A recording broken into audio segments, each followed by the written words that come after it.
Bang! Neeves Knives. I'm Jared. My lovely wife Kara is busy, and today we're checking out the Gavko Ferum Forge spinner. This knife was sent to me by Mike EMLER, who runs a professional knife sharpening service, a freehand knife sharpening service. So if you are ever wanting a knife sharpened, you can always get a hold of me or him. We both do freehand knife sharpening. He does freehand, an old Japanese style convex edge, and then I usually do V grinds, but I also do convex edges just a little differently than he does. So but yeah, you can always get a hold of him or me. You can get a hold of him by going to his channel, and you know, he's got his email, you know, or his yeah, I guess you get a hold of him through his email and possibly through his channel, or you know, there's probably several ways. His Instagram, I'm sure he's got it on his channel and shows, you know, how to get a hold of him. And then you can always get a hold of me through my email or Instagram as well, or through the channel. So he also has a YouTube channel that I will link below if you want to go check him out. Great guy. So this is going to be a quick one. I didn't use this, and this is kind of a special knife that Mike owns. It was hand engraved by Elliot himself from Ferum Forge Knife Works, and this was all done by hand, and it is beautifully done. And if you look at it, it looks like kind of like a fish skeleton. You can see the fish scale and then like the bones. It's very cool though. And then like this you know, filing work, whatever you want to call it, you know, fits like actually right in the spots where your hand goes. Then you see the clip. It's also got the scales, and then the colors, kind of like a fish does it, where you know how like trout and stuff like that, they have like the top of them is one color and then the belly is another color. It has that going. It's really, really cool. I know my camera's not picking up the lighting as good as it is. The blade is an acid wash. A deep acid wash, I should say. And it kind of has like a, you see like the outline around. It's I'm not sure if it's like a stone wash on top of it, but it's a really dark acid wash. It looks really cool. Nice finger choil, nice big finger choil too. One really cool thing about this that I really like is the sound.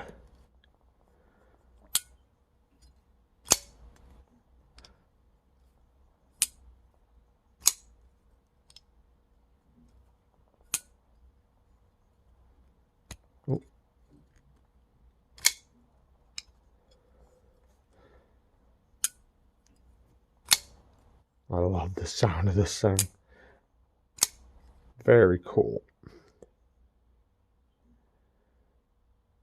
Even on the front belly right here, you can see the scales. It's been filed in there. The hardware is like a dark blue. Look at the spine. Look at all this. Incredible work. Really, really nice work done by Elliot on this titanium. CPM 20 CV? Okay. So the blade steel is CPM 20 CV. It's got kind of a, I don't know, not a harpoon. I don't know what you'd call this. I guess it's a drop point, kind of harpoonish drop point. It is a flat ground blade, but it does got some good blade geometry. Nice spot for you to place your thumb in both spots. There's no jimping, but not necessary. The ergos are really, really nice. And then this, like if I touch this spot right here, it's sharp. But when I wrap my hands around it, it's just comfortable. It's done very well.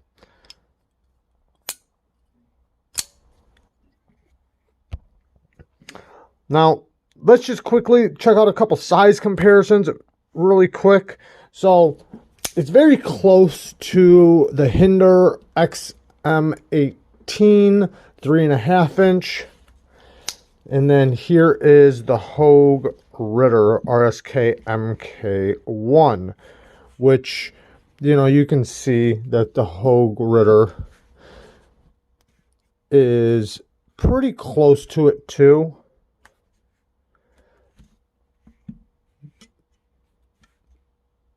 Now this is a you know, kind of a, I don't know if it's a safekeeper for Mike, but you know, I didn't use it. I know it's a special knife to him. That's why I'm just kind of doing an overview really quick. It's not like I used it or anything, but I do have a couple things to say. First of all, I want to say it does have a rolling detent bow, which we talked about before on his other knife.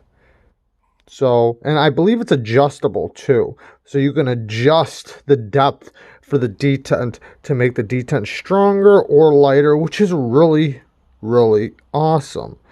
That makes it to where you can kind of set, let me back this up and come up closer. You can kind of set the detent strength on it, which is very nice. The ergos are fantastic. The action's really nice. The flipper tab's big, but to me, that doesn't bother me. I never really care about the size of a flipper tab because I don't really carry anything. I don't carry anything else in my pockets when I carry a knife. So it doesn't poke anything, you know. There's no pocket pecker for me because I don't carry anything else in my pocket. But besides that reason, I just, you know, I'd rather a good size flipper tab and it flip reliably than a small flipper tab and me struggling to flip it. You know, I want it to be effortless, which this is. This thing has a great detent to it. And if it didn't, you could just adjust it, right? Access to lock bars, very nice. Very smooth, nice and centered, perfectly centered. Blade to handle ratio is amazing. Now, I do have a couple complaints. And one is not the hardware. The hardware is very nice. I love seeing nice big hardware. And then the adjustable detent on this is really nice too. I like that it's some type of Torx bit, but you know, it's a small Torx bit, not a big deal. You know, it wouldn't be something you'd be adjusting all the time. The other one I seen was like a little flathead, but this one's pretty cool.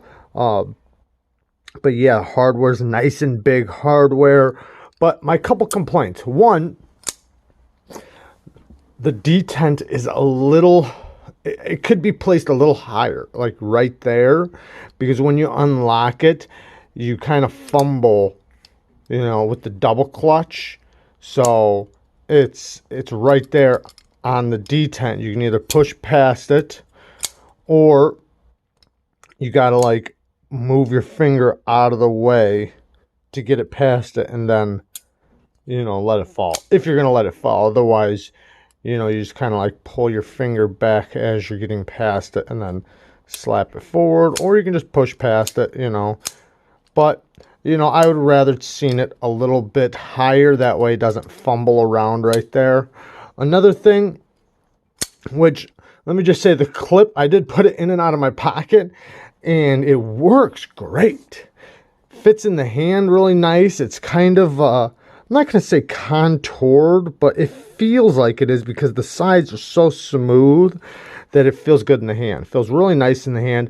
But I don't like when clips aren't touching the scale. You know, you kind of see how it's just a little bit off the scale. Not a big deal. That could easily be fixed. You know, I'm obviously not going to mess with it, but it could be.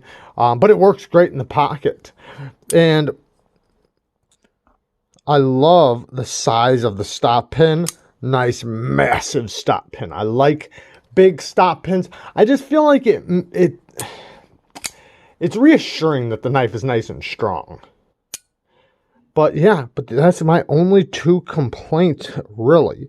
You know, this is a custom knife, so it's not something that it's going to be for everybody. It's not a knife that's going to be accessible to everybody, but for people that are seeking out stuff like this, they are around now. You're not going to find it with this scaling or with the you know, the milling, not even milling, the handwork the hand, I think he did it with a Dremel, but I'm not 100% on that. But I'm pretty sure Mike said that he did all this with a hand Dremel. Now that is some great work. If I didn't know any better, I would think a CNC did this. I mean, that's how good it is done. Elliot did some incredible work. The landing zone is really nice. Oh, there is one other complaint. I'm sorry, there is one other little complaint. The blade to handle ratio is amazing. You could touch that tip though very easily. Not that big of a deal because when it's in your pocket, your hand goes down this side, not this side. So, but maybe, and it's not really poking you if you go like that. You kind of got to go from the top. So, I don't know. I don't really see it really bothering you. But I could see after a whole bunch of sharpenings, which this thing's been sharpened probably a few times. I'm sure Mike uses it, and I can tell, Mike has sharpened it. But I would imagine after a lot of sharpenings, it's going to really be poking out. But, whatever. Not that big of a deal. At least right now it's not. I mean, maybe in the future it could be. But it is nice and centered though, and the blade to handle ratio is amazing. But really, there's not really too much to complain about. Finding 3 things on a knife isn't bad. I love this the lock bar. That is really cool, like how it's like kind of geared in there. Access to lock bar, like I said before, is very nice. Yeah, very cool. The colors, I feel like sometimes the colors are like, I'll look at it and it'll be like kind of like a green and then a blue, and then I'll look at it again and it'll be like a pink and then a blue. I did put a little Windex on it and it really shines when you do that. And like I said, I know my lighting's not doing it justice, but there you guys go. Thanks, Mike. I appreciate you letting me check this out, and peace.